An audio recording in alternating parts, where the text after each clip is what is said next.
On a weekend where Ferrari had what could be the most embarrassing Grand Prix this millennium, Liam Lawson and Red Bull went out of their way to ensure that Ferrari wouldn't be the biggest news story of the week.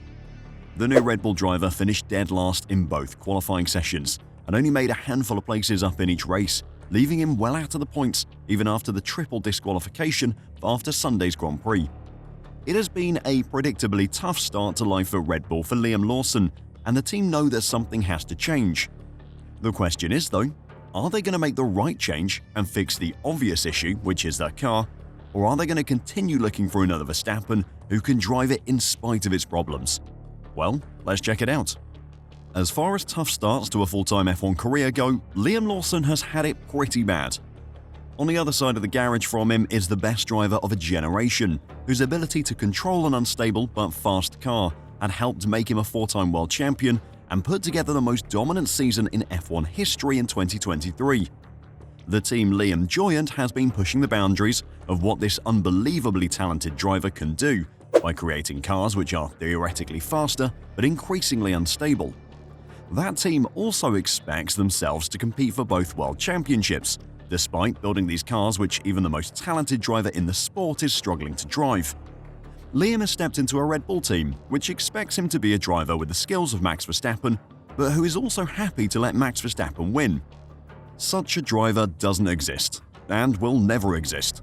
But if Red Bull admit that their search for this mythological driver is impossible, then they'll instead have to admit that they've made bad development decisions for the last year, and that doesn't seem to be something they're capable of at the moment.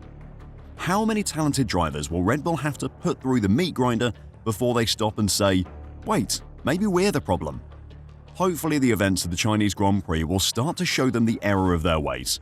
Liam Lawson had a torrid weekend. In qualifying for both the sprint and the Grand Prix, the New Zealander found himself at the bottom of the order in 20th. While he made some headway during the sprint, surging through the field to P14, there were hopes he could do even more in Sunday's 56-lap race, despite another lowly starting slot. Ahead of the race, Red Bull made some adjustments to the setup on Lawson's car under parc fermé conditions, which relegated him to a pit lane start, with the intention to give him a car that would suit him more favourably. However, while several drivers took advantage of the unanticipated tyre life to charge into the top 10, the 23-year-old never came close to the points and finished the race in 15th, which eventually became P12, following the disqualification of Lewis Hamilton, Charles Leclerc and Pierre Gasly. The instability of the Red Bull car meant Liam went through his tyres far faster than those around him, necessitating a two-stop strategy, which included a painful 12-lap stint on the medium tyre, where his lap times plummeted compared to those he was competing against. Asked about whether the lack of improvement in the Grand Prix surprised him, Lawson said, "To be honest, we were even more competitive in yesterday's sprint. We were able to overtake cars and move forward. It's just we tried something with the setup to learn something today. It was quite a big step and unfortunately it just didn't work. A lot to learn from this weekend, a lot for me personally to get on top of as well. It's just been extremely tough." Lawson, with just 12 Grand Prix starts before the Chinese Grand Prix, hardly has the experience to be telling his engineers what setup changes he needs to be competitive. The changes will have come under the advisory of his engineers, and they were clearly a mistake.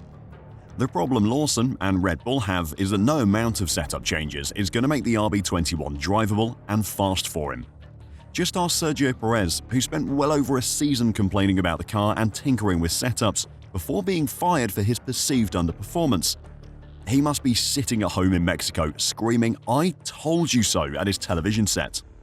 So what do Red Bull do now? Do they fix their car? Well, after 2 years of the car becoming more and more unstable, any change that is going to make it more drivable is going to be big and expensive. They could do it. The engineers are capable of making it happen. But with the regulations changing at the end of the season, the investment into a car which will be obsolete in 22 races probably isn't worth it. Instead, they could admit their mistakes and give Lawson time. He clearly isn't as bad a driver as that Red Bull is making him look. His 11 races for VCARB over the past 2 years prove that. Perhaps they could accept their position as a midfield team for a season, take the pressure off Lawson and let him get comfortable in the team for the year, and then view 2026 as a fresh start. Or they could continue their impossible search for a driver with the talents of Max Verstappen, but without the all-encompassing desire for victory.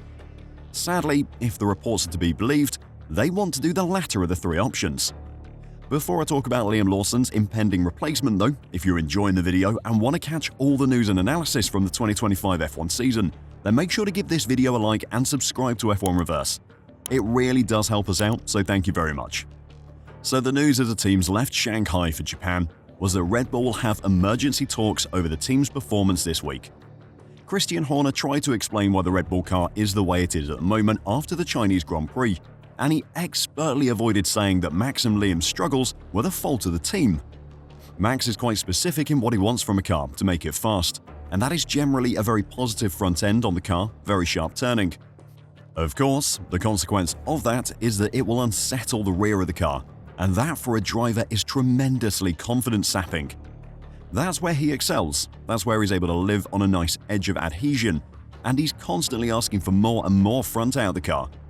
And of course, you're always going to follow the direction of your faster driver, and that leads the organization in terms of its development.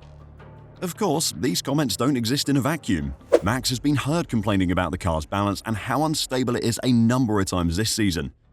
Yes, he loves a car that is very aggressive at the front end, but even he can't handle this monster. The emergency meeting at Red Bull's Milton Keynes headquarters this week will address the issues with the car, according to Helmut Marko. Red Bull wants to assess whether it is possible to compete for a title this season or not, but Lawson's place at the team will also be considered. It is about damage limitation for Red Bull at the moment, and if another driver is capable of dragging that uncontrollable monster of a car into the top 10, then even a point a race would be better than what Lawson is providing at the moment. A number of outlets are reporting that for the Japanese Grand Prix, Lawson will make the switch with Yuki Tsunoda, who has impressed so far this season. It's easy to say with hindsight that Yuki should have been in the Red Bull seat from the start of the season. That doesn't make it any less true. He was impressive last year for the Racing Bulls. His explosive personality had calmed down, and he looked like a far more composed driver. The Racing Bulls made the mistake of committing to a two-stop very early in China, with Yuki pitting on lap 11, meaning they could never have gone for the one stop which became optimal as the race went on. He was running 8th before his second stop, after which he was 15th. Then his front wing gave up on life and forced him into a third stop which left him dead last. But his 6th place finish in the sprint race showed the pace he has. An average qualifying position of 7th this season is also very impressive. But, and this is a massive but, that Racing Bulls is clearly a better car than the Red Bull is at the moment. In theory, it's not as fast, but it is actually drivable, and Tsunoda and Hajar have been making it look very good so far this season. If Red Bull do make the switch for the Japanese Grand Prix, and it seems guaranteed they will, it's not a solution to their problem. It might be a band-aid over a gaping wound, but there's no guarantee that Yuki will be able to extract any more out of that car than Lawson will.